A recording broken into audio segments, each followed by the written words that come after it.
DGFI নিয়ে আমি দেখলাম যে আপনার একরকম অ্যালার্জি আছে এবং আপনি বেশ বারবারই বলছেন যে ডিজিএফআইকে বিলুপ্ত করে দেওয়া উচিত এবং এই এজেন্সিটি নাকি আইএসআই এর মতন। আপনার এক্স্যাক্ট ওয়ার্ডিংটা হচ্ছে যে তারা মিলিটারির লোকজন 2-3-5 বছরের জন্য এজেন্সিতে যাবে এবং সিভিলিয়ান রাজনীতিতে প্যাচ লাগাবে, এটাই হলো আইএসআই এবং ডিজিএফআই এর কাজ। বাট বাংলাদেশে কি ডিজিএফআই এর মতন এজেন্সির একেবারেই দরকার নেই? মানে তারা তো প্রতিরক্ষার সাথেও জড়িত বা ইন্টেলিজেন্স এজেন্সি হিসেবেও তো খুব স্ট্রং।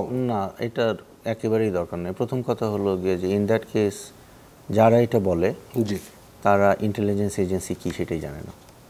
আচ্ছা, প্রথম কথা হলো যে বাংলাদেশের ডিজিএফআই আইএসআই মডেলের কোনো মিলিটারি ইন্টেলিজেন্স এজেন্সি আমাদের দরকার নাই। এটা দুনিয়ার কোনো গণতান্ত্রিক দেশেই নেই।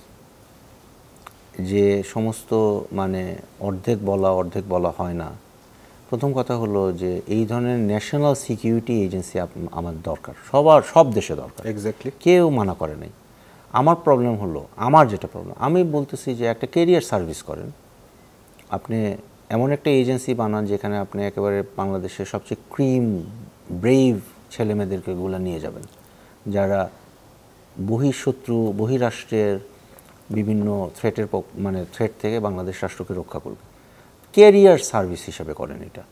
এক, আপনি আর্মি থেকে কোনো এক মেজর সাহেবকে 3 বছরের জন্য ডিপুটেশনে ডিজিএফআইতে আনবেন, এনে আবার 4 বছরের মাথায় তাকে ফেরত নিয়ে যাবেন। এটা কোন দেশে আছে? আইএসআইতে আছে অবশ্য। হ্যাঁ, মানে র কি এইভাবে চলে না? না, র কি ইন্ডিয়াতে অপারেট করে? আচ্ছা, ফাইন। সিআইও সেভাবে না, সিআইএ র যে দুইটাই বললেন, সিআইএ বা র আউটসাইড অফ ডেমোগ্রাফি, তাদের আউটসাইড অফ ডেমোগ্রাফি। সিআইএ আমেরিকার ভিতরে কোনো অপারেশন লিগালি পারে না। এখন মানে নিচে কি করে ওটা তো আর সব জায়গাতেই হয়। র যেমন করতে পারে না, মানে র ইন্ডিয়ার ভিতরে অপারেট করার তার কোনো রাইট নেই। এই জন্য রয়ের ডোমেস্টিক কাউন্টারপার্ট হলো গিয়ে আইবি, ইন্টেলিজেন্স ব্যাংক। আমাদের দেশে ডিজিএফআই কি কাজ করে?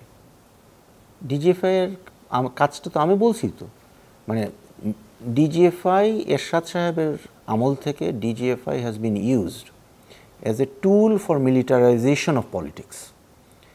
রাজনীতির সামরিকায়ন করার জন্য ডিজিএফআইকে ব্যবহার করা হয়েছে। ডিজিএফআই আর কোনো কাজ নেই বাংলাদেশে। ওকে, আর এরপরে ডিজিএফআই এর এই সাফল্যে অনুপ্রাণিত হয়ে আর্মির লোকজন খালেদা জিয়াকে বললো যে এখন আমরা র্যাব নামক একটা জিনিস করবো, এবং খালেদা জিয়া ওয়াজ কনভিন্স, যেটার ফল ওনার পার্টি 15 বছর ক্লিন হার্ট হলো। হ্যাঁ, ওনাকে বলা হলো যে আমরা হ্যাঁ, এবং